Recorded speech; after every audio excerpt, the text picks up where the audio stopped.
What's going on, boys? Thanks to our patrons and Fiverr customers. Subscribe to our Patreon free for behind the scenes stuff. Arm yourselves, life stuff. I think this one will be relatively brief. Breaking this up into two parts. Beginning, I learned the people lesson again. I started my probing for the homelessness guide, and I went into it shifted into nonprofit gear. Take every measure to be respectful and considerate. And in the subordinating yourself way, you know everything, I know nothing. I'm giving you the first and last word. I'll do the legwork. You'll get the credit. And so on and so forth. This is the way you organize projects in a nonprofit to get things done. And I assumed people would be interested in helping with this. You get to be the star, you get to be the noble hero helping people in need, and you don't need to do anything other than be yourself. Now, I knew there was going to be ugliness because there is always ugliness. You can't pick up trash on the side of the road without someone calling the cops on you, because that's suspicious. But then people complain about litter everywhere. But I was not expecting viciousness. And I should, because this is usually what happens whenever you make the mistake of trying to do something good with good intentions. Even if you are fucked up inside, which you are. But this was one of the few times in recent memory I tried to hedge against my own fucked upness.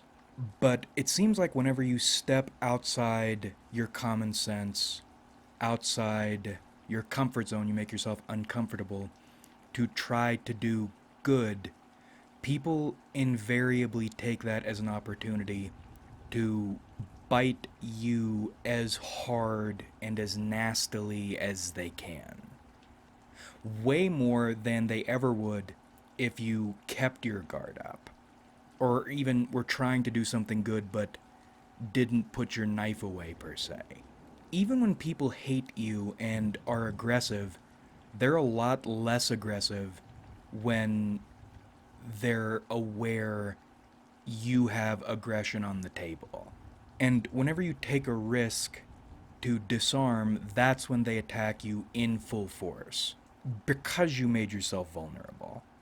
Vulnerability is not an opportunity for other people or even an invitation to other people. It's like a necessity. Whenever you make yourself vulnerable, someone needs to hurt you. So that initial probing went up in flames. You think this is an effort to marginalize you when it's designed to do the opposite. It is designed to bring you in and make you the centerpiece. You think this is some kind of sneaky effort to make money. This is all being done for free, and if you still can't accept that idea, there is a selfish element to it. I am benefiting from this in the sense I don't know how to deal with this problem and I need help. I'm getting paid with knowledge I don't have. You think I can't put this together because I haven't experienced it? Yes, I haven't experienced it. That's why I'm talking to you dumb motherfuckers. And I'm not even telling you what you should be giving advice on. I am asking you the questions that need to be asked when confronting a situation like this. You get complete control. I'm a compiler, a gopher. I'm not accustomed to vicious gatekeeping of aid from people who need aid. Or actually, I suppose I am, but when I'm dealing with it professionally, it's always from the professional side of the table. You can get nasty, but I'm the one holding the cards here. And the reason you should hold the cards is whenever you hand the cards over to the crowd, they are not decent with them. Victims who need help are the first people to victimize others and put them in positions they need help. It's this grotesque cycle. And I suppose it's something you're aware of. That's why you're so bitter and spiteful of human beings toward human beings. But I am not accustomed to seeing it that nakedly. And in this instance, you see it this nakedly because you are this naked in your attempt to try to do something positive. And it was infuriating, but there was also an element of hurt and depression there. This isn't just stupid, this is active malice. And we're aware active malice exists. We practice active malice so we know how to deal with active malice. But I think it hurts because there's a distinction in there. We've talked before about the difference between a bad person and an evil person. Most people are bad. All of us are bad. But bad and evil are very different. And I think the distinction between sorts of evil or reasons for doing evil, well, is the reason for doing evil. Bad is the human baseline. You develop evil so you can deal with bad and other sorts of evil, but then there are people who are just evil. It's not bad like a lack of concern for others or unacknowledged selfishness, inconsiderateness or inconsideration. That's the standard bad level. That's not good, but it's not sadistic. But then there are people who are evil naturally, who are beyond bad naturally, for no reason. It's their nature. It goes beyond selfishness. And I believe anyone who engages in evil for any reason deserves punishment. But it's unsettling knowing there are many people who go beyond the pale for no reason, or there's no ethic behind it. They are born beyond the pale. I'm rambling, but to boil it down, you want help you would deny to others for no reason other than to borrow from the Jackal. The Jackal tapes are really great. Pure fucking meanness. And I'm rambling here. I'm trying to figure this out because, well, I was going to say we're no better. I'm no better. But you come upon a divide when you boil it down to that level. I wouldn't deny people information that might help them deal with a law enforcement situation one day. Because no matter how much I hate this species, the golden rule still speaks to me. It's coded into the bones on some level. You can bury it, you can try to ignore it, you can deny it, but you can never forget it. It'll always be there watching you. And if someone went to that length to try to do something that either would help me or would have helped me, would help someone like me, with minimal effort from my part and maximal respect to me, I know I have it in me to be vicious for no reason, and I could see myself being vicious for no reason, but at the same time, another part of me thinks I wouldn't. So the fact they were that pure strain evil bothered me. I think it was another one of those descending another rung on the ladder moments. That is what we are. They aren't a different species. They are what we are.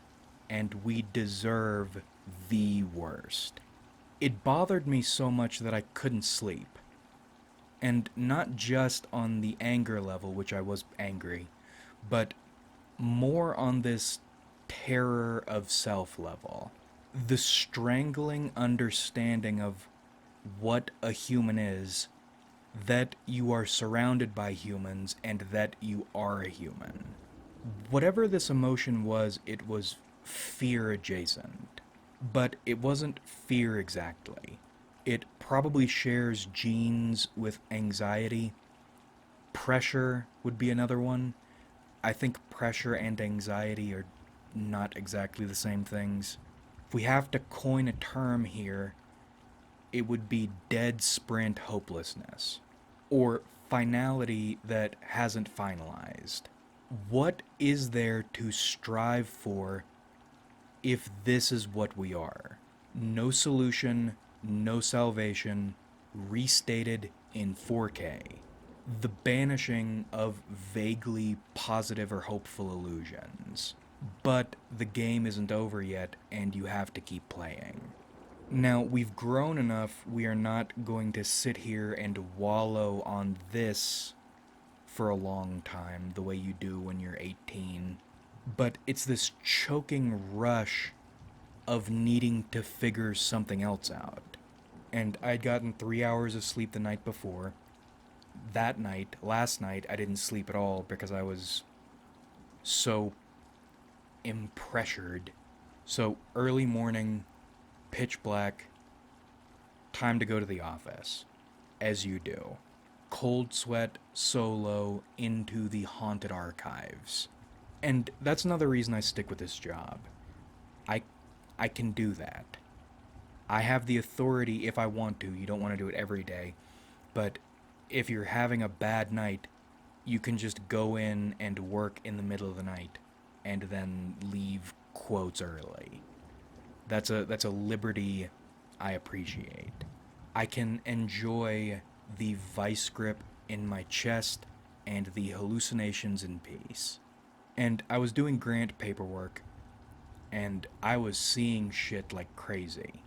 And aside from mild paranoia that I don't think was paranormal or supernatural or anything, it's just the paranoia that comes with entering a large building alone when technically you're not supposed to be there, but you're not expected to be there, and you are alone, and this building is supposed to be haunted.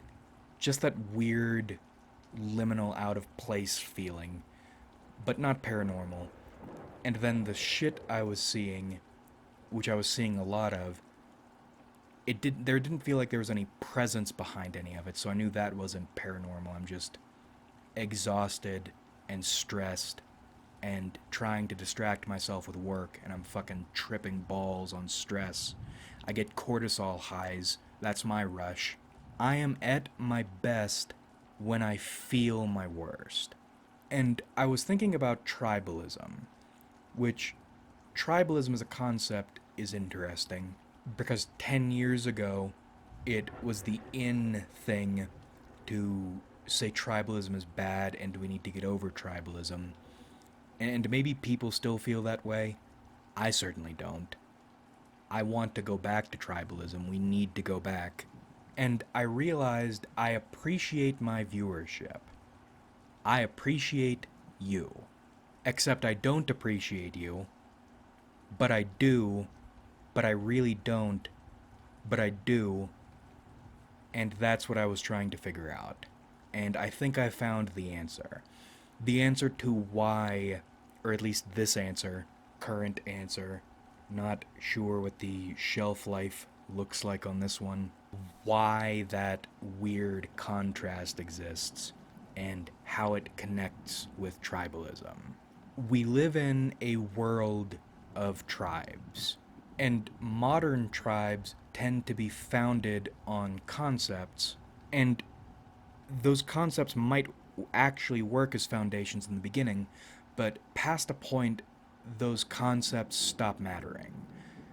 They are, or people treat them like they're the reason the tribe, the community, whatever, exists, but past that point, those concepts are the excuse and are only the excuse that tribe exists.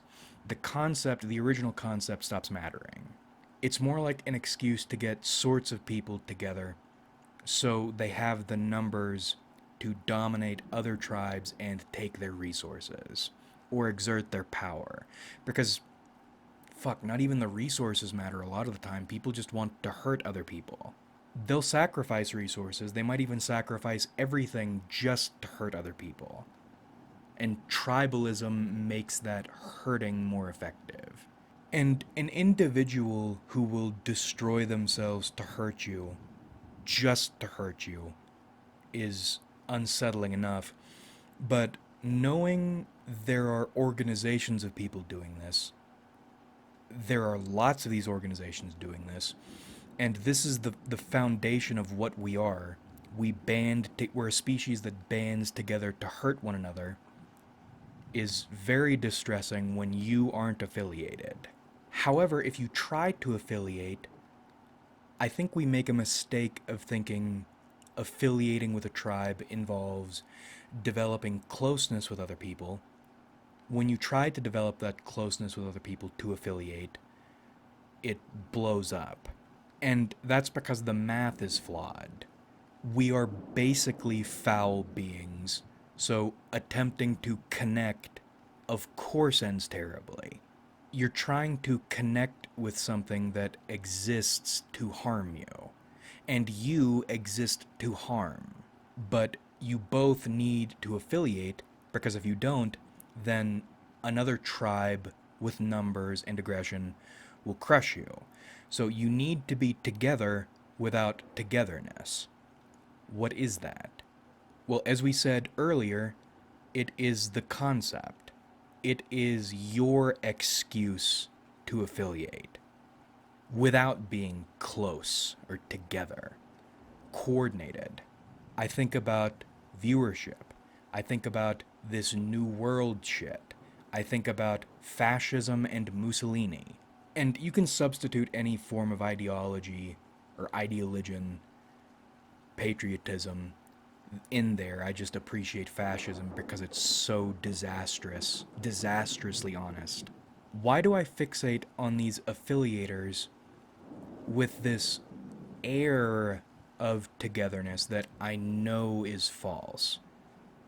But I can't stop the fixation. What's going on there?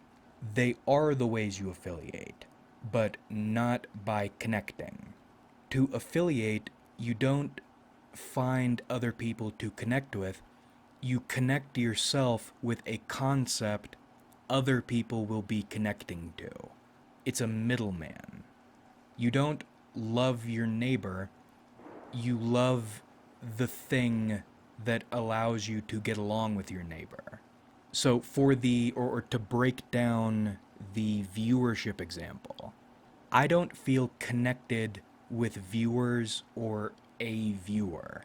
However, I feel a connection, and that's because we are beginning to affiliate. Not by connecting with each other, but by connecting with some kind of expression suitable to us.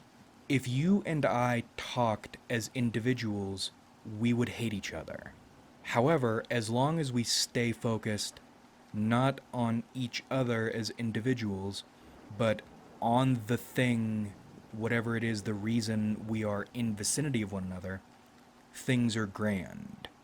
The tribe is weaving itself together. We don't connect as individuals, we unite under the banner around the fire of weird cult shit, of winning shit, and figuring shit out shit. That mixture. I'm tending the fire right now because there isn't, or I couldn't find someone doing exactly, or tending a fire I would be comfortable gathering around now. The same reason I'm doing that dumb fucking homelessness thing. I'm building that because there isn't exactly the thing I want in the way I want it, or need it, that processes to my brain, so I have to do it. But it could just as easily be somebody else, and soon enough it will be. And that's fine. I like the say being the firekeeper affords you, but I don't mind falling in line with cults as a soldier that speak to me. Unfortunately, the head of the cult of Black Phillip is dead. So Shit. I'm affiliated with a ghost tribe, and that won't do. So, with viewership and tribalism, the feeling of connection comes not from the idea or the feeling you're surrounded by a bunch of really cool, like minded individuals, but rather that a knot of like expression is forming. And the more it grows, the more there's safety, both on the material level and also on the emotional level. Safe spaces are important because your safe space probably isn't as safe as you would hope it would be, and people, lots of people, are coming to destroy it as we speak. You need a fire you can stand around so as not to freeze to death. And it's not like you can just stand around any fire, because if you try and your expression is not their expression, which it almost certainly isn't, they're going to drive you away. And they're not just going to push you away, they're going to try to hurt you in the process.